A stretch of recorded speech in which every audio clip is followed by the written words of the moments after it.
Hello बच्चों, नमस्कार। कैसे हो सभी? आई होप कि अच्छे होंगे। जैसे कि आप लोगों ने थंबनेल में देखा है कि 10th क्लास का जो सिलेबस है सीबीएसई का वो रिवील हो चुका है।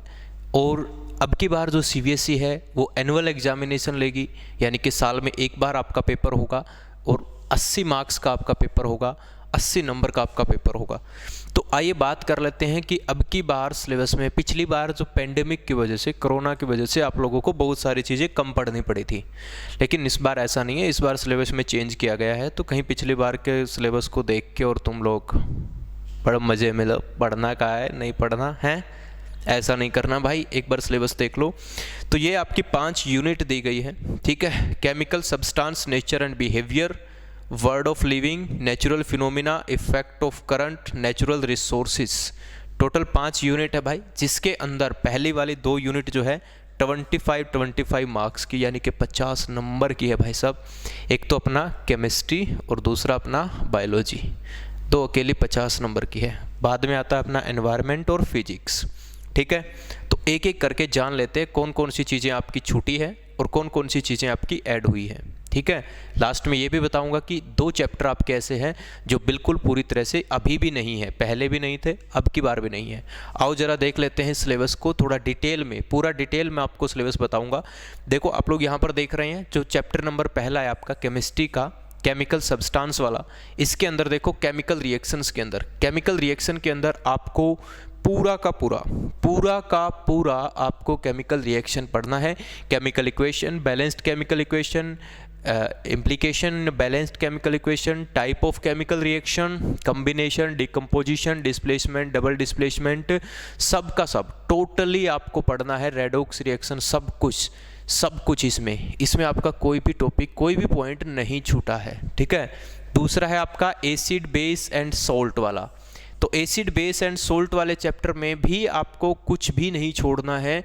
ये भी चैप्टर आपका कंप्लीट आएगा। इसके अंदर भी आपको कुछ भी चीज़ जो है वो नहीं छोड़नी है। आपको इनकी डेफिनेशन है, H+ ion, OH ion, concept of pH scale, neutralisation, ये भी चैप्टर अपना केमिस्ट्री का पूरा है। उसके बाद मेटल और नॉन मेटल के अंदर पिछली बार ये जो चीज़ें हैं, ठीक है, मेटलर्जी प्रोसेस, कोरेजन, प्रिवेंशन, ये सारी चीज़ें पिछली बार नहीं थी, ठीक है। लेकिन अब की बार मेटल एंड नॉन मेटल भी आपको कंप्लीट पढ़ना है।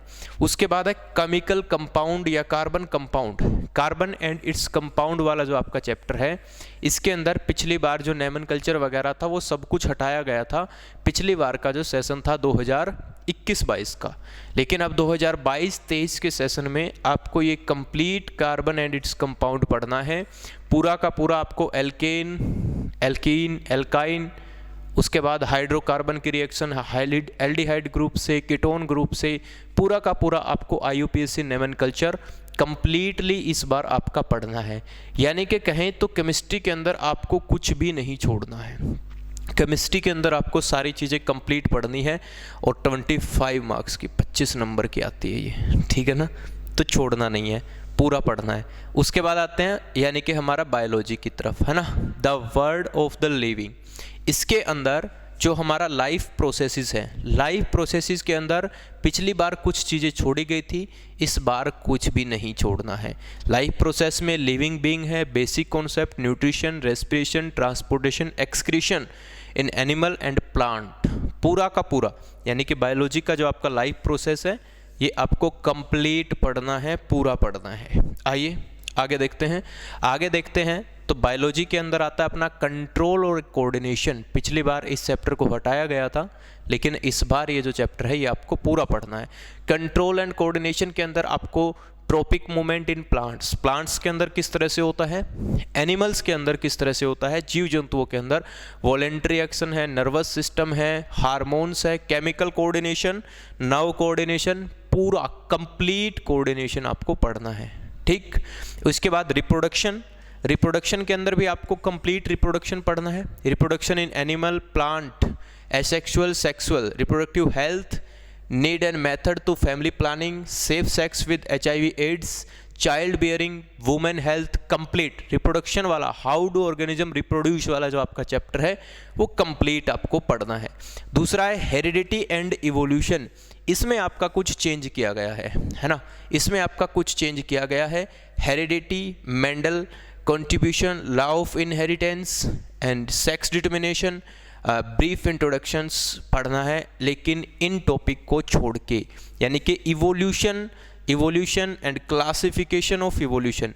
आपका इस चैप्टर में से जो इवोल्यूशन वाला पार्ट है वो पिछली बार भी नहीं था, वो इस बार भी नहीं है, तो ये पार्ट आपका हटाया गया है इस चैप्टर में से।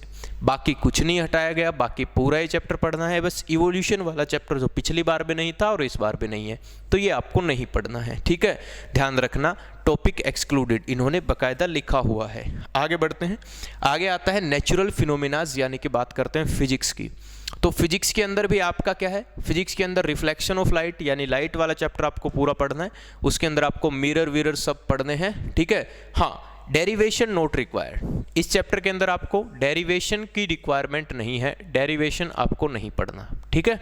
हाँ, डेरिवेशन नहीं है। इसके अलावा रिफ्रैक्शन के अंदर refraction of light, spherical lens, image formed, lens formation, derivation इसमें भी नहीं पढ़नी। डेरिवेशन ना आपको मिरर में पढ़ना है ना आपको लेंस में पढ़ना है, ठीक है। सिलेबस का अगर हमें पूरा पता होगा तो ही हम आगे की रणनीति बना सकेंगे, तो ही हम जान सकेंगे कि आगे हमें क्या पढ़ना है भाई, है ना।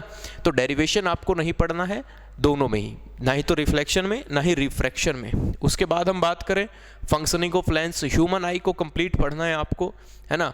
मिरर का यूज, हाँ ये नहीं पढ़ना भाई आपका। एक ये चीज़ छूटी है, ध्यान से देख लेना, सारी की सारी चीज़ एक्सक्लूडेड। मैं ये जो पीडीएफ है ये आपको Mandeep Godara sir Telegram channel के ऊपर दे दूंगा। अगर आप पहली बार यूट्यूब पर आए हैं तो यंग ट्रूपर्स चैनल को भी सब्सक्राइब कर लें। यहाँ पर ऐसी जानकारी पूरे आपके स्कूल पे 10th class, 9th class, 11th class, 12th class की सारी जानकारी आपको यहाँ पर इस चैनल पर कंटिन्यूसली मिलती रहती है, ठीक है। तो यहाँ पर देखो एक्सक्लूडेड, रिफ्रैक्शन के अंदर आपको सनराइज और सनसेट के समय जो कलर ऑप्शन है ये पेपर में नहीं आएगा। उसके बाद how do work things, effect of current वाला आपको पूरा पढ़ना है भाई। AC DC, पिछली बार क्या था, जनरेटर और जो मोटर है वो आपको नहीं पढ़ना था, लेकिन इस बार पूरा पढ़ना है। इस बार आपको पूरा का पूरा पढ़ना है, सारा पढ़ना है। उसके बाद है नेचुरल रिसोर्सेज। नेचुरल रिसोर्सेज में आवर एनवायरनमेंट वाला जो चैप्टर अपना इकोसिस्टम वाला, ये आपको पूरा पढ़ना है। Ecosystem, environmental problems, ozone depletion, waste production and their solutions, biodegradable, non biodegradable substance आपको पूरा पढ़ना है। लेकिन जो आपका NCERT का चैप्टर नंबर 16 है ये आपके पेपर में तो नहीं आएगा, पेपर में तो नहीं आएगा, लेकिन ये आपको स्कूल का जो आपका असेसमेंट है उसके लिए आपको इसको पढ़ना जरूरी है, ठीक है। यानी कि कहने की बात सीधी सीधी भैया, नॉलेज बढ़ाना है तो 16वां जो चैप्टर आपका management of natural resources, NCERT में जो 16 चैप्टर है वो आपको स्कूल के लिए पढ़ना है, लेकिन वो आपका पेपर में नहीं आएगा, है ना।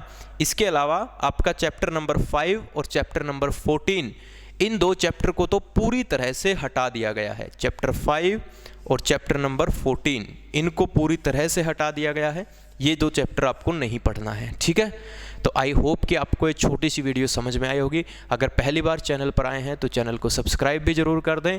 आगे इसी तरह की वीडियो पाने के लिए कंटिन्यूसली अपने फ्रेंड्स के साथ भी शेयर करें और कमेंट करके बताएं आपको इन्फॉर्मेशन कैसी लगी।